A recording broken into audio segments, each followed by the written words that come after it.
Michelle. And I'm Lucy. Welcome to another Cameo episode. These very short episodes will be slotted in between the other ones and will cover people who made a fleeting yet tantalizing appearance in other episodes. We don't always have a lot of information about them, so they can't have a full episode of their own, but they are too interesting to abandon completely, and they will fill in the gaps and enable us to create as full a picture of the era as we can. And today...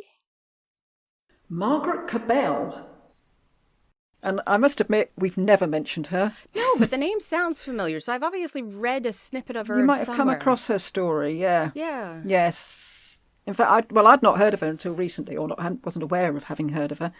But once I read her story, I decided, no, that's too interesting to ignore. Ooh, okay. So there's going to be quite a preamble to this to set the scene. Okay. And we get to glimpse how Henry VII made laws. Oh. On a whim? Well, yeah. Francis Bacon wrote, quote, "He may justly be celebrated for the best lawgiver to this nation after Edward I." Really? Unquote.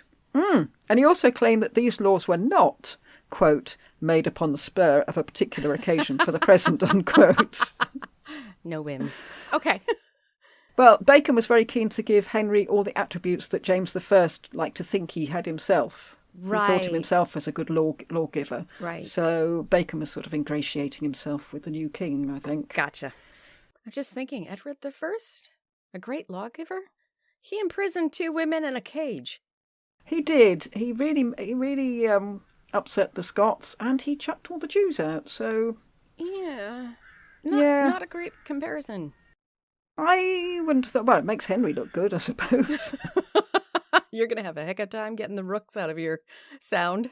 Yeah, I was going to warn people at the beginning. They were noisy before. Now they've got babies. Oh. We're recording this on Shakespeare's birthday today, so April, and they've all got nice little babies, and they're making one hell of a racket. So We'll do our best. just going to have to accept it. Many acts were passed in Henry VII's reign, but the one we're interested in was passed in 1487. Okay. And was called the Act Against Taking Away of Women Against Their Wills. Oh, that sounds good to me. Well, yes. Yes, you'd think that. You would think, well, why has it taken so long? Yes. But it made it a crime to abduct women. Right, because up until this time, I don't know how many people would realize this, there was an opportunity that you could abduct a woman, marry her, and consummate the marriage without her will, and then it was solid. You could not undo that because it was right by the church. Well, we're going to look at the laws leading up to this. When I say it was a crime to abduct women, not all women, of course, just, quote, "women having substances," unquote. Wealthy women. Wealthy. Yeah, we're going to look at the laws leading up to it. The problem was, as you say, that the property of the woman went to the man when they married. Mm-hmm. So what easier way to make a quick buck than to marry her? Yes. Normally, a marriage settlement will allow for the wife to have a dower settlement. Yes. So that she'd have something to live on if her husband died. Usually no such settlement was part of the marriage of an abducted woman. So she was in a worse position. Yeah, because she lost all her land and doesn't get any of it back when the marriage is done. And no provision. Yeah. Well, I think the husband sees her not as a wife, but as property. As a cash cow. Yeah. Yeah. Ugh. It wouldn't be hard to persuade a woman to marry once she'd been abducted, because she'd be away from home, friends and family. She'd be surrounded by all the cronies of the man who'd just abducted her. Yes. And some of them might be quite thuggish. Her honour was already gone as soon as she was alone with a man without a chaperone. Pretty much. And there was violence, threats of violence, and, yeah, the possibility of rape. And as far as the man was concerned, rape helped his cause, since he could either claim she'd consented, in which case it wasn't an abduction, or she was damaged goods, so he could point out no one's going to want her anymore. Yeah, and that was true. That was true, which is absolutely sad, ridiculous. But true. There were laws against rape. In 1275, rape was an offence that could be prosecuted only by the victim. So it was up to her to take the attacker to court, which is a brave thing to do. Yes, because you are admitting your damaged goods and nobody would want you after that. Yeah, you might not have the backing of your family. Ooh, So, yeah. lonely place to be. Keep it quiet. We don't want anybody knowing this. Yes, if you have a baby, well, do it in the next county. And if she consented to the marriage afterwards, she could not then claim that it was rape under this law. Right. In 1285, that's 10 years later, rape became a crime whether the woman consented to the marriage afterwards or not. So a bit more enlightened. Yes, except it never got upheld. Well, how many of the wives are going to be in a position to make an accusation of rape against their husbands? Yes. It's not going to happen. No. You just have to think about even just... I remember the 80s and 90s, if something happened to a girl, you were discouraged from taking it to court because it was your word against his. That hasn't gone away very quickly. No. We're still dealing with people not believing you. And the defence lawyer would rip you to pieces and Yes. imply that you were promiscuous. Yes. And what were you wearing? How low was your neckline? How short was your skirt? All Yeah. this. Did you smile at him? Yeah. Anyway, 1382, the law was changed to say that where a woman consented to the marriage after the abduction, both husband and wife would lose the inheritance, dower and jointure, and the money and property would go to, quote, the next of blood, unquote. And the idea for that was that it wouldn't be worth the man abducting her if he couldn't be sure of keeping the money. Okay. And it was not just targeting abducted women, but also eloping couples. But then you'd still have to prove that you were abducted. Yeah, and the woman's lost the money as well. Yes. So, doesn't seem fair. No, it's still not protecting the woman in any No. real way. We're sort of inching closer, but You're really protecting the property. It is a property crime. yeah. In 1453, the law was tightened to cover those who, while not raping the woman, abducted her and compelled her into marriage and persuaded her to enter into bonds, signing away her property. So again, the abduction's not the crime. The property is the crime. Yeah. This law provided a procedure for nullifying any such bonds, so depriving the husband of the property. So But getting there. still leaving the woman destitute. Well, the woman would get to keep the property because the bonds that she signed away are then nullified. Okay. But again, she's got to stand up in court and, yeah, not nice. No. So now we come to the 1840... No, we don't. Now we come to the 1487 law. And this made abduction in itself a crime, whether it was followed by rape or marriage or not. Okay. In several of the cases that we know of in Henry VII's time, the victim were children, and they were taken by groups of labourers. So this, hopefully, seems a case of kidnap rather than abduction for marriage. Yes. But I mean, you don't like to think hopefully kidnap, but you're thinking, well, hopefully not abduction for marriage. I was thinking this can't be that common, but that's one of the reasons why Eleanor of Aquitaine married so quickly. She constantly had to be guarded because if she was abducted and forced to marry, then she would lose all her property. Yeah, I mean, she would be a special case because she had an awful lot of property. She had but Aquitaine. Yeah. But yes, it was known enough that we have it in the history books. This law, although much is made of it to show Henry's attempt to bring law and order to the land, did not actually add a great deal to legislation that had previously been made. Oh. But it did show that you just couldn't go around taking women away from their families. And that it was happening often enough that you needed to make a law about it. No. Oh. No, not so. They weren't abducting heiresses left, right and centre. This seems to be a very rare crime. Oh. The law was brought about following one particular crime, and this law shows that knee-jerk reactions were as much a thing then as they are now. And this wasn't Margaret Kebell, but Marjorie Royton. And we'll come on to Kebell because there's a lot more detail about her case. Okay. Royton may have been the catalyst for the act, but there's not a lot of information about her, so... Okay. And actually, I noticed on Wikipedia that they attribute the law to the abduction of Jane Statham. But I didn't think the timeline worked for that because the petition about her case was sent to Henry in December 1485, but the act had already been passed in November, so I'm going to stick to Marjorie Royton because it makes more sense. Yes, it does. It doesn't sound that rare if we've got 3 people already in the same time area. I mean, it wasn't as if there was an epidemic, I think. Understood. On Sunday the 9th of September 1487, a gentleman and I mean that in a sort of strict hierarchical sense, not his character, as we'll see, Robert Bellingham broke into Marjorie's father's house with several accomplices. Was he a younger son, do we know? Because I can see younger sons doing this more often than older sons. I would have thought Okay. that sounds more likely. Yeah. I don't have any property. I will take yours. And you, but yours. I might not keep you. I'll put you in a coop off to the side. The family were having supper, and they were told to, quote, "Sit still, for he that stirreth shall die, whatsoever he be," unquote. Oh, my goodness. Yeah, these men carried Marjorie off by force, because Marjorie had recently been widowed and had a life interest in her late husband's estate, as well as properties given to her by her father, so she was quite a prize. Yes. And Henry VII took a personal interest in this case. 9 days after the abduction, the justices of the peace met at Warwick, but they did so in the presence of several members of the King's Council, including William Hussey, the Chief Justice of England. That sounds so inappropriate. Yes.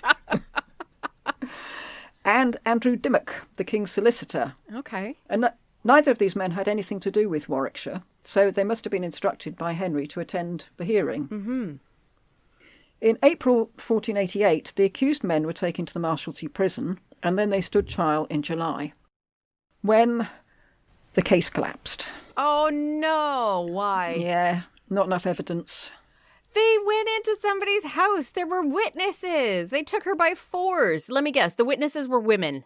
No, it rather looks as if Marjorie's father might have come to some accommodation with Bellingham. Oh, traitor. Yeah, Bellingham married Marjorie, and the father bequeathed Bellingham a silver cup in his will. What? When Marjorie died, Bellingham was the overseer of her will. But maybe the father had no choice at that point, because if the daughter had been violated, he might not want her back, because, what's he going to do with her? Yeah. She's just going to be a drain on his resources for the rest of her life. Wow. Oh, my God. Yeah, better to pretend it's all lovely and got a happy that family. Poor girl. Yeah. And I'm assuming she's a girl. I don't know how old she was. Well, widowed the first time. Probably in her 20s, I would think. You just don't know. I mean, Margaret Beaufort was widowed when she was 13, 14, didn't she? Yes, but that was quite unusual. I know Yeah. people think that they got married very young, but aristocrats did get married younger, but even then it was usually 16, 17 was the age. So if she wasn't an aristocrat, but she did have property, it could be later in her 20s that they could get married for the first time. 24, I think, was the average age for women to get married. I think it's 27 for men. Yeah, 27, it was older 28, because yeah. they needed to get themselves set up before they could get married. Yeah, and if they were journeymen, they weren't allowed to get married. Yes. Anyway, why did Henry VII think this case was important enough to send his own people to oversee it? Was he going to get some of the property?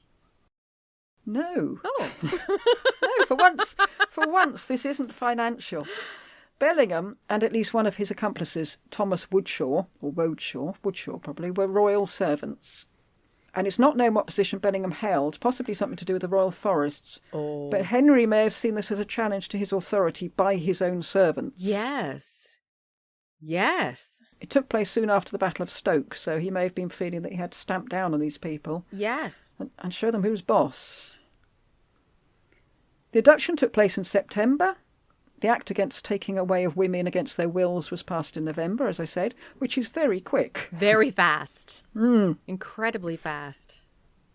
And this shouldn't necessarily be seen as a desire to protect women from a horrific ordeal, rather as a desire by Henry to come down hard on any of his servants who thought they could flout the king's authority by committing crimes. Yeah. So, I mean, he may have thought, oh, poor girl, we need to put a stop to this, but... He did what is more what it was like. I did not give him permission. Well, another difference between the 1487 Act and the previous ones was that the latter one allowed for the punishment of accomplices. Oh. And it seems that Henry included this clause specifically so that he could get his hands on Thomas Woodshaw and any others who were royal servants. Good. The historian E.W. Ives, who wrote all about this saga, said that this showed that Henry wasn't making legislation rationally, but reacting to whatever his current preoccupation was. He seems to think that much of Henry's laws were made on the hoof manner. Right. And this explains why some of his laws were not prosecuted with the vigour they might have been.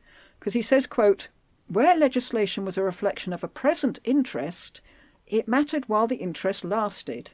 And except where money was concerned, that was not for long," unquote. Ah. I mean, we've seen where money was concerned that he was quite happy to chase up these cases Yes. vigorously for decades. Yes. In the decade following 1488, the prosecutions for rape fell by 20%, so we might conclude that the Act was very successful indeed. Or we might conclude that the indictments under the Act were just treated in a rather lacklustre way. Oh. You just can't tell.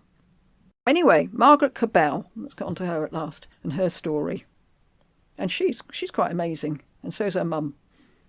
1502. Margaret was a widow, and she was wealthy on 2 counts again. Her husband had left her a third of his goods and chattels, and also she was the heir of the Bassett family of Bloor. I think her father had died, and her uncle William Bassett had become head of the family. And Margaret's mother Eleanor was keeping house for William Bassett. I don't mean she was running around with a hoover. I mean she was organising the estate. Yes. On her husband's death in 1500, Margaret had returned to live at Bloor. Bloor. I made that sound French. No, Bloor. She was 25, and she was now engaged to Ralph Egerton. He was a member of Prince Arthur's household. Ah. And Margaret's mother's half-brother. What? Ew. That's your uncle. Only half-uncle. Oh, no.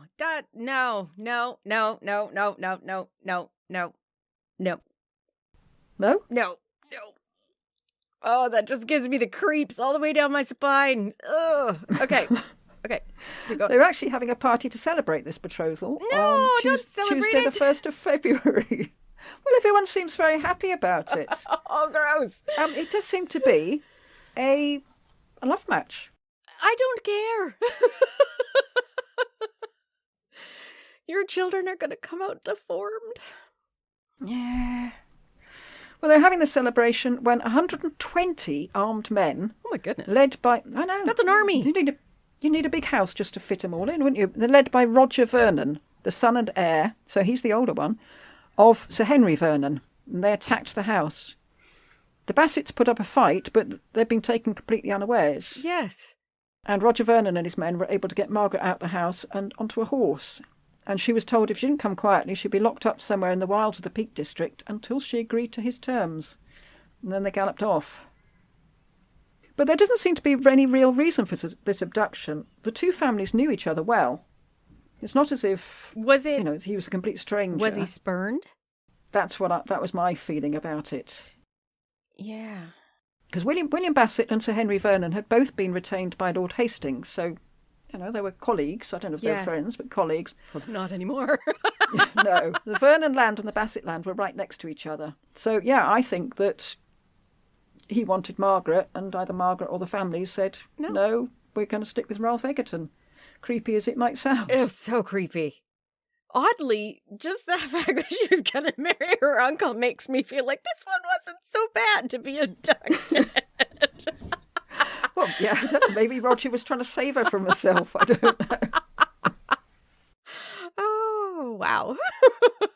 Eleanor Bassett, Margaret's mum, immediately started organising a rescue party for her daughter. I don't know where the uncle was in all this. Yeah, I'm okay with this guy getting her. They had to be quick with this rescue party, because once the raiders crossed the River Dove, they'd be in Derbyshire, and that was Vernon country. So if the Bassets followed them there, they would then become the invaders. Right. The rescue party rode off with Ralph Egerton and Fulk Parsons, amongst others, with Eleanor taking the lead. Really? She got on a horse and went... Oh, good for you. I love strong mums. They caught up with the raiders at the river, but they were outnumbered and couldn't get to Margaret, so all they could do was stand there and watch her being taken away again. Oh, goodness. And Margaret was apparently badly treated, because we have her testimony, so we hear all about it from her point of view, because she was up in court on several occasions. And the following day she was taken to a church in Derby, where, fearing more ill treatment, she agreed to the marriage. Oh. In those days, England was more like America in their state boundaries, because jurisdiction didn't cross county boundaries in the way that it does now. I mean, we have a national police force. Yes. I mean, we have Somerset and Devon Police and Thames Valley Police, but if you cross the county boundary, don't think you've got away with it. You haven't. The police will just come straight after you. I have no idea if Canada has anything like that. We have the RCMP, Royal Canadian Mounted Police, which is a national police force, but a lot of municipalities have their own police force and have booted out the RCMP. Right. The RCMP doesn't have a very good reputation right now. They are ineffective, quite costly, and don't care.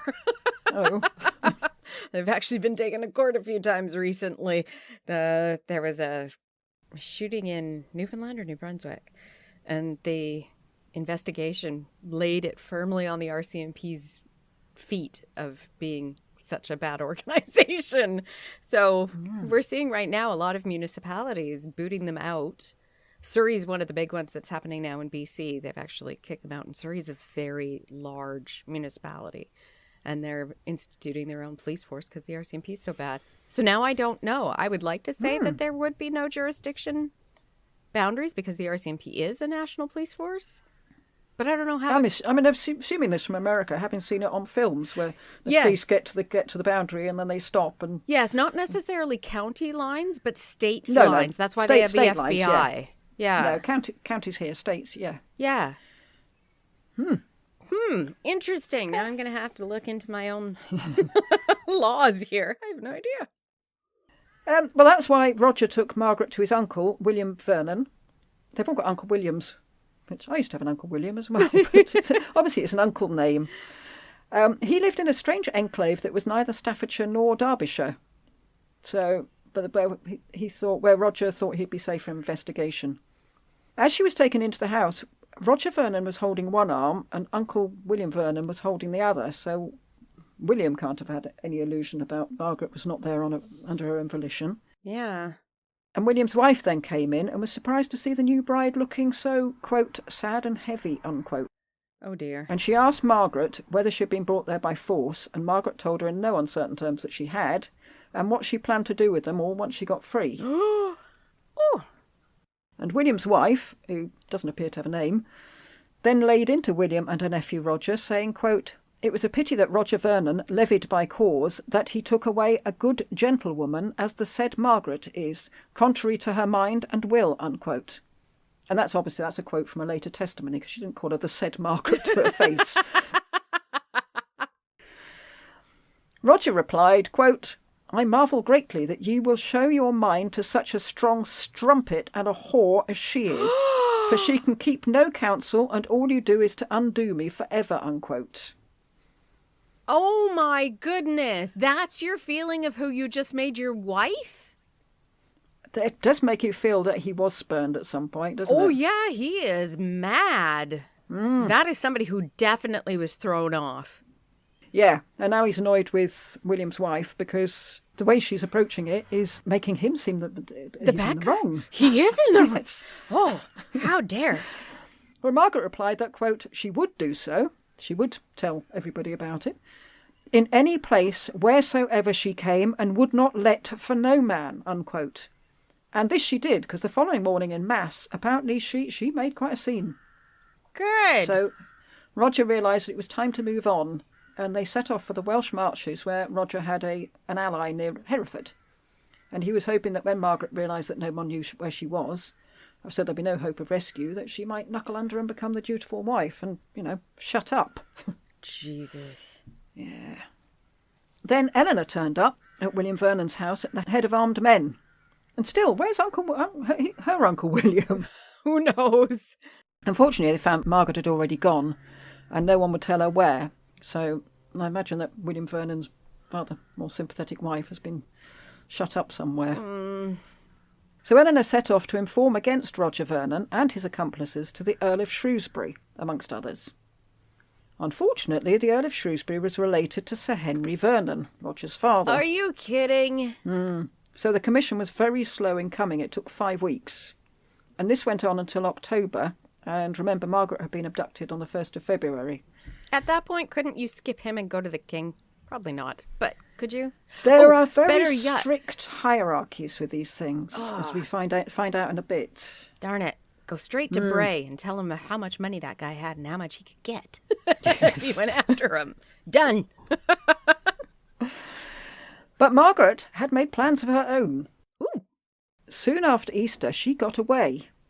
And she stopped some passers-by and persuaded them to give her a horse and take her to London. Ooh, good for her. Yeah, this hierarchy thing. By rights, she should have taken her complaint to the Bishop of Lichfield, where she was. But she was keen to get as much space between her and Roger as she could. Yeah. At least that was the version that Margaret told the court. It's also possible, these people do seem to be exceptionally generous if they're just passers-by. True. Because, I mean, she's around Hereford way, and they're saying, yeah, we'll take you to London. It's a long way. Yeah.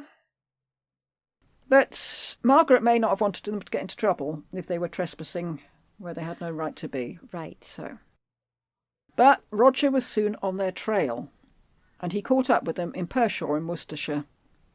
It wouldn't have helped his case to have used force to get her back. So he joined the group and travelled to London with them. Oh, that's uncomfortable. Yes, he just feels really smarmy, doesn't he? Smarmy and slimy. And Yeah. ugh. He even bought Margaret a horse and played the loving and attentive husband. Oh, of course he did. Ah, totally ticked me off. Well, it's a sensible move because later his servants were able to tell the court that Roger and Margaret had travelled to London harmoniously, as man and wife. Oh, no. But if that was the case, why did Roger rush to seek sanctuary in Westminster as soon as they got to London? That's not normal behaviour for a loving husband. No, it's not. Margaret then discovered that her lodgings at the Saracen's Head in Fleet Street were very close to the Bolt and Gun, where Sir Henry Vernon was now lodged. And now we come over to Sir Henry's account of what happened next. He said that as soon as Margaret arrived in London, she sent a servant to him to ask him to call on her. And when he arrived, Sir Henry asked her whether he should say, quote, welcome daughter or mistress, unquote. Margaret replied, quote, daughter, and it pleased you, and so I trust ye will take me and be a good father to your son and me, unquote. What? He then asked her about her treatment, and she assured him that she'd not be badly treated. She loved her husband and had consented to the abduction and marriage. That is such bull. She would not have ended up in court if any of that was true. And the next day, Roger sent Margaret a pike from Westminster Abbey. He's making himself at home, isn't he, taking their fish? He is. And she sent him a dish of apples, apparently. Did she really? She cooked the pike and sent it to Sir Henry, who kept part for his own dinner and sent her back the other half. So they're all just one big happy family. I don't understand. I'm confused. Well, This is not exactly what happened. according to Margaret, she vehemently denied this version of events. Good, because it makes no sense if she fled and travelled that far that quickly for her to turn Unless around Roger and say. had talked her round on the journey, I suppose. Well, But then they could have she- just turned around and headed back home. Yeah. She said Sir Henry just turned up. She hadn't asked him to come. He had tried to persuade her, quote, for certain considerations, unquote, to accept her marriage with good grace. No. Margaret told him that she'd been ill-treated and that she wasn't Roger's wife. She only talked to Henry to try and work out how much he had had to do with the abduction, she said. As for the pike, she didn't know until it appeared on the table that it came from Roger. And when she learnt that, she sent it to Sir Henry because she didn't want it. And he did send half of it back, and she sent it back again. So I should imagine it was pretty inedible by this point. Running up and down Fleet Street with a bowl of fish. But Margaret Kebell's court case, which should have been plain sailing, because the facts weren't in doubt, and the law was on her side. It was illegal to abduct people. Yes. Everyone involved was guilty of a crime. And, yeah, even the accomplices were now guilty. So even Sir Henry and William Vernon could be indicted, since they had had the part in the crime. Right. The first accomplice to be indicted was a man called Thomas Follyjam, who was a gentleman known for riot, apparently. Ah. And he was bailed to appear before Derby assizes, but Derby being Vernon country, he was inevitably acquitted, Of course. as were all the other accomplices who followed him to court. Oh, no. Since this had failed, Margaret herself brought charges, including against Roger, although he never actually appeared in court. This time, they were let off on a technicality. Are you kidding me? One of the names had been written wrong. Margaret had accused Lawrence Hone, horsekeeper, whereas in fact his name was Lawrence Horsekeeper. And Margaret argued that this shouldn't bring down the whole trial, but the jury said that since Lawrence Hone didn't exist, all the defendants should be discharged. It sounds a little dodgy. Yes, it does. I've just been reading all about this based on another thing, but Henry VII passed several acts to try and curb the corruption of juries throughout his reign. And he kept having to do more and more acts because it just wasn't working. So this sounds like a case either of corruption or intimidation, because Sir Henry Vernon was a very powerful man, especially in Derbyshire. Yes. So I don't know how many juries are going to go against the man who pretty much owns Derbyshire. Yeah. Margaret then she wasn't giving up. She kept going. She then involved the King's Bench and brought an action against Roger, stating that she was not married since it had been procured through imprisonment and violence. Then Vernon's lawyer said that there had been no violence. And even if there had, the violence would have taken place in Staffordshire, and Margaret was married in Derby, so she can't have married under duress. So there wasn't any violence, but even if there had been, it was before she was married. I'm really hoping for a happy ending, but my hopes are kind of plummeting. Well, we know what the Tudors are like. But he was conveniently ignoring the threats of further violence that she'd had to put up with. Yes, even that person being there is a threat. Yeah. It all sounds horribly familiar for, present day, doesn't it? Mm-hmm. In 1504, Roger sued Margaret's rescuers for abducting his wife. Wow.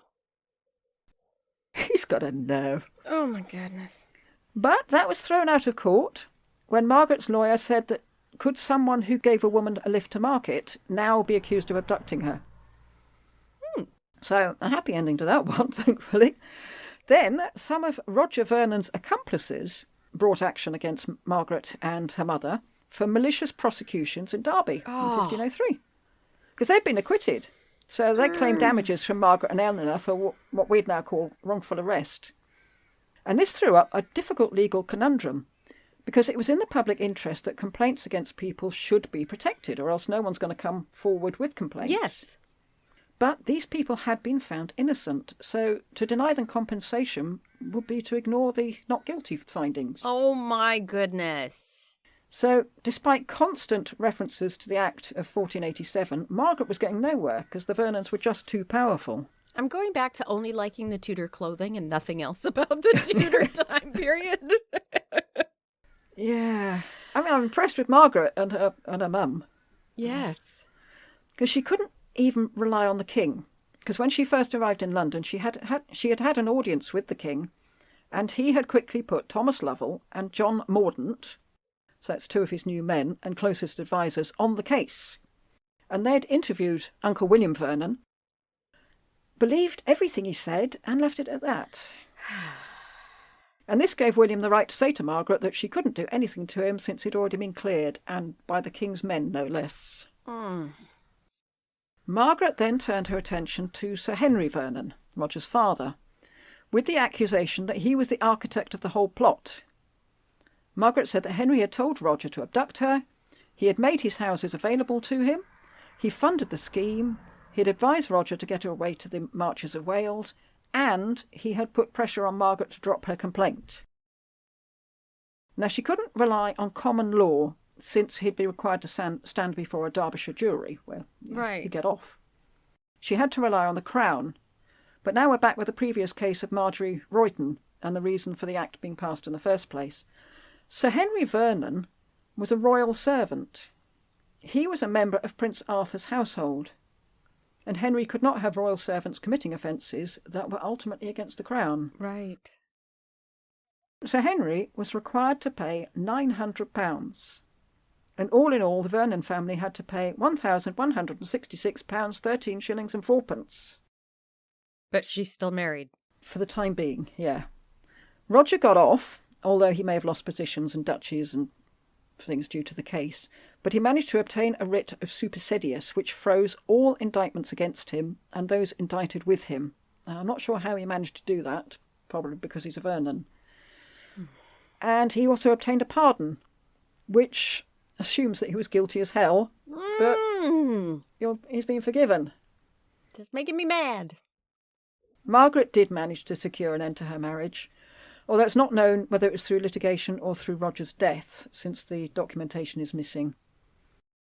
And in June 1509, she and Ralph Egerton, who'd been waiting for her all this time, received the dispensation for consanguinity. Ew. Since, yes, well, I put here, since if you remember he was a mother's half-brother. Well, yes, you do remember that. So they were free to marry at last. And her husband rose through Henry VIII's court, and so Margaret became Lady Egerton. It's not known when she died, but she was certainly alive in 1534, since she was still drawing the jointure from her first marriage at that point. I hope she poisoned Roger. Oh, who knows? Well, she may have died then, or it's also thought that she may have bankrupted the Kebell family through the drawing of her jointure. And that might be, they just ran out of money, and that's why we don't hear from her again. So that was the ultimately happy. They did seem to want to marry each other. No, not happy. Well, the story of Margaret Kebell and Marjorie Royton, who didn't have a happy ending, and how Henry IV passed a law specifically to indict the accomplices of Henry VII passed a law specifically to indict the accomplices in the Royton case. So as for not making laws, quote, upon the spur of a particular occasion for the present, unquote, as Francis Bacon said, well, this law certainly was. Oh, goodness. Yeah. That wasn't a happy story. Well, well, the way I read it, the Margaret Ralph thing was, a match made in heaven. So it's a very, very messed up heaven. Yeah. You? Well, as long as they were happy, that's the important thing. And their strange, malformed children. Yes. I don't know whether they had children. We don't hear about that, so. We can hope not. Yeah. That's the end of our episode. Hope you enjoyed it. Well, surely people don't listen to the Tudors to hear happy things. True.